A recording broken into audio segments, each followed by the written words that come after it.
Hey, everyone. Hope you're enjoying these conversations with Mr. Greg Dickerson. We're talking about 3 traits of self-made real estate millionaires. And here's going to be one. You guys want us to disagree? Here we go. Greg and I talked about this one, and I think it's topic number 1. And he's like, Michael, you're just wrong. And that is the importance of focus. I believe focus is paramount in the beginning. Greg's like, you're kidding yourself. So let's hear what Greg has to say. I don't know if I said it quite like that, but yeah, we're gonna take the gloves off now and we're gonna throw down. So I guess what you were saying was, it seems like that most of the wealthiest, most successful people stayed in one lane. They either did multifamily, or they did office, or they did retail, and they didn't do all of them. And I said, no, that's not really accurate at all. Most of the most successful people in real estate, especially in development, do all types and classes, not just one. Now, there are people that have been very successful doing just one thing, but the greatest of all time, Sam Zell, he's in a lot of different things. He started in apartments, he started in residential, then went to apartments, did a lot of multifamily, but he also did office, retail. He has that. And he also does equity capital with companies. He's opportunistic.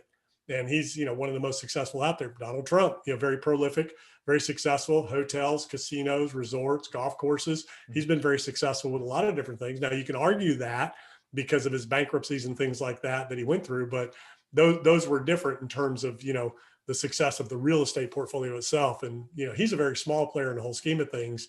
Larry Silverstein, the World Trade Center developer. Yeah. Again, the problem is a lot of these very successful real estate people are unknown. They're not big names. Yeah, that's true.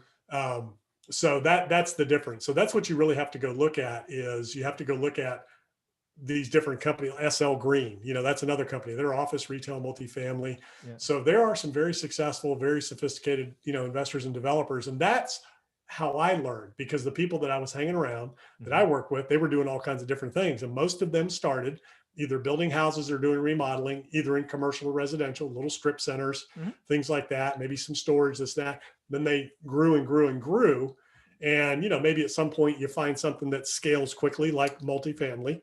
Syndicating multifamily apartments scales very quickly. So yes, you can be extremely successful faster that way if you just focus on that one thing and scale it because of the existing business model. But as far as development goes, it doesn't really matter if you're developing an apartment complex for, $100 million or an office tower or a subdivision. The numbers, can scale easy in development. So it really depends on what you're doing. Yeah. So I think we're actually going to end up agreeing. Which is going to be fun to watch you convert back, because really what I was talking about is I'm talking about the full-time employee, right? The person that has a day job. They're not in construction. They're not doing commercial. They're not looking at a plot of land and looking for highest and best use. They're like, dude, I already have a day job. I'm looking to add a rental, or maybe they're doing 4 flips a year. I stand by my number one thing. They got to focus, right? They have to focus on area. You can't learn San Jose, California and Raleigh-Durham, North Carolina from Chicago, right? You've got to learn one area and get really focused. You've got to build your team in around that area. I think you got to pick the asset, right? I think doing a house is very different than a 10-unit apartment building, right? I think you've got to pick your thing. And I say that because you got to remember, the people that I talk to, dollars probably are not their biggest constraint. It's time. Right? They're already sleeping 6 to 8 hours a day. They're already working 8 to 10 hours a day. They already have 2 to 3 hours a day of family responsibilities. So they're, and they have the 24-hour limit, just like you and I. So when I'm talking about focus is that person, right? And again, they're starting at 0. So I tell them all the time, what I want them to do is get such a focused list that they only are looking at 20 to 40 available active listings. And I want them to hit that. I want them to hit that every day, so they can start to figure out what's going on in their focused area. So does that help clarify where I'm coming from? Yeah. So number one, focus is 100% of the game. So you have to focus. Number two, if you're trying to get started, pick one thing and get after it and get momentum going. And then once you have the opportunity and position to be able to do other things, then you can. Yeah. But I always tell everybody, hey, if you got something working for you, stick with that, blow that up, and don't take your eye off the ball. So, from that standpoint, yes, focus is 100% of the game. Now, one area where I will disagree, you're absolutely wrong. You don't know what you're talking about now. Just kidding. is, that you can't learn, the Arizona market from Chicago. You absolutely can. So Yeah. you don't have to be local, but you do have to pick a market, but you don't have to be in that market. Totally agree. So once Yes. you understand real estate and you know how to evaluate markets, you can look at any market anywhere in the country, from anywhere in the country, actually anywhere in the world. So you just need to understand how real estate is made up. It's hyper local. So it's all the way down to the state, the city, the neighborhood, the block, the street, and the position on that street. So it's hyper local. I mean, all of that makes a difference. And you need to understand the demographics, you need to understand the demand drivers, the metrics in terms of rents, values, inventory, all that kind of stuff. So all of that we'll agree on, but it doesn't have to be yours. But if you're in a market that's robust and there's opportunity, start there. Many people want to start outside their market just because they think it's cheap. Yeah. The cheapest market isn't always the best market. And, the best opportunity is not always with the cheapest houses. So agreed. Or properties. So it just depends on what your strategy is, what you're trying to do. And, it's easier to understand local because you can drive around, you can kind of see what's going on. So to learn the fundamentals of real estate, period. But if you live out in the middle of farmland, Kansas, you got to go somewhere because you're not going to do anything there. Yeah, no, you're absolutely right. I may have, my example was not clarified correctly. I absolutely believe you can learn markets. Again, I think I said San Jose, Raleigh from Chicago. What I was trying to communicate is don't pick two. Comparing San Jose and Raleigh while your knowledge is Chicago is probably not the most efficient use of time. That's what I was trying to say. Pick one, right? If you're in Chicago, go ahead, pick San Jose. If you're in Chicago, go ahead, pick Raleigh. I don't care, but pick one is what I was. Yeah, start with one. Yeah. I was trying to say, but said poorly. Because again, I learned a market. I learned a market I'd never been in. I still have never spent the night in my market, which I've been in for 20 years. I mean, my market's 2.5 hours away. You can get a lot of places in 2.5 hours on an airplane, right? So totally agree. I just don't suggest picking two in the beginning because I've seen people just spin their wheels. And next thing they're saying is, like, if they picked, let's just pick Cleveland, Ohio, and San Francisco, California, just because their price points are so different, and everybody will appreciate that. All the person we're talking about is Cleveland is cheap. Cheap's not the answer. Cheap. Lots of people go bankrupt with cheap. You got to look for the best deal, creation of value, down to the hyper local level. So you're so right in that aspect.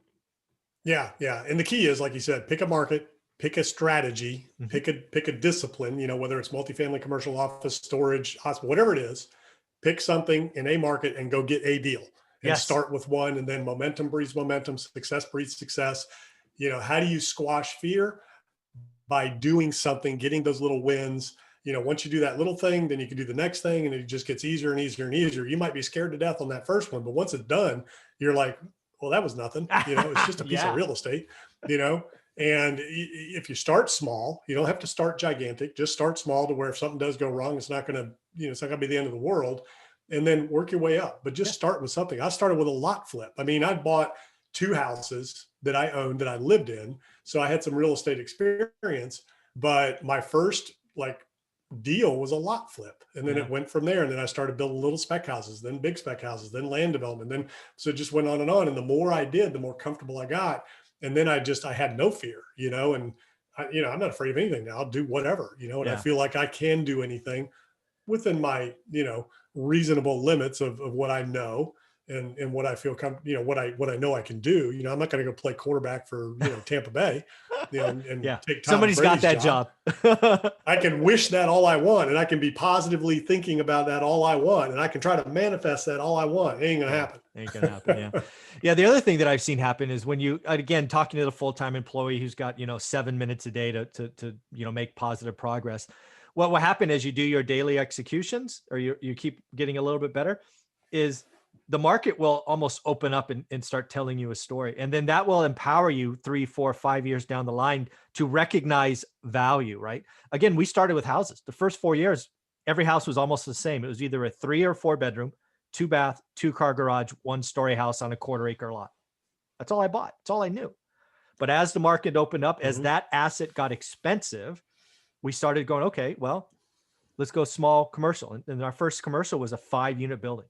And they were all like little 600, 625 square foot, 1 bedroom, 1 baths.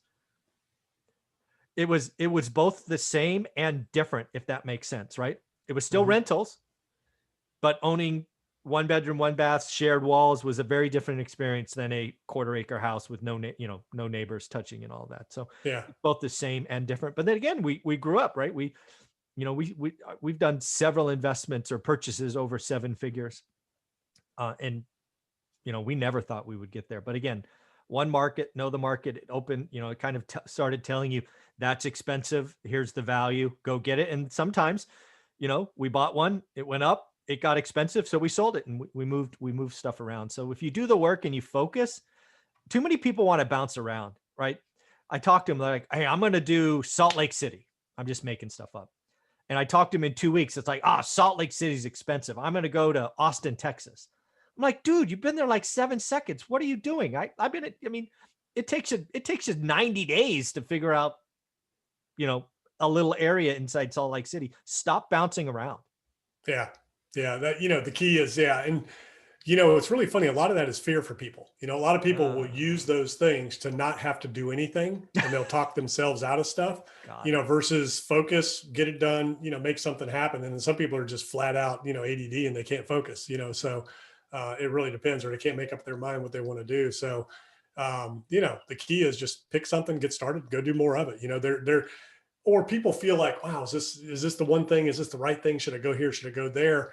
Just get started, pick something and get after it. Yeah. The other thing that I see, again, back to that fear concept, I hear so often, what's the best market? I'm Mm-hmm. like, that's the wrong question. You've got to sharpen your skill first, right? The best market, that's opinions. You've got to create a skill. I believe real estate investing is a skill. It could be learned. Anybody can do it. It's not age related. But yeah, I think it's the skill of the person that creates the deal and the value, right? I mean, you can do a deal in any market. It's not about Yeah, you finding the can. best And, market. the best market, I mean, you could drill down, you could do the research and get the data, and you could find out, okay, what market has the highest rent growth? You could probably find that number. Probably. What market has the highest margins on a flip house? You could probably find that. Yeah. Which market selling the most new construction homes and has the most demand? So you can probably find those things, but to try to be able to do that and then go in there, yeah, I mean, that's a tough road there. But you do want to find good markets. So you need positive net migration. You do need rent growth. You do need, housing demand and appreciating values. So there are some aspects of that you do need to understand and know before you go. Because again, you don't want to go in a wheat field in the middle of Kansas and say, I'm going to develop this subdivision and everybody's going to come. I get that question a lot. Man, there's this land. It's cheap. It's 100 acres. And I'm like, what's around it? Cornfields. I'm like, you're not going to attract people there unless you're, 10 minutes outside of the main city. Yeah, exactly. Yeah. So again, I think that the best is what is back to your point is people use it as an excuse not to get started. I haven't found the best. I haven't found the best. Yeah. I think there are things that make good markets, and those are kind of, again, they're all over the internet. You can go find out net migration, rent growth, all of that. So this has been a lot of fun this morning. I've enjoyed our conversations. Thank And you one for of the your time. best resources people ask me all the time, U-Haul. Yes. U-Haul puts out great data on migration patterns. So Amen to right that. now, Florida, I think, is leading everybody, but we'll see. I think it is. Yeah, I think it is. Certainly on the East Coast, everybody's going south. Thank you, man. This has been a fun week. Thanks, Greg.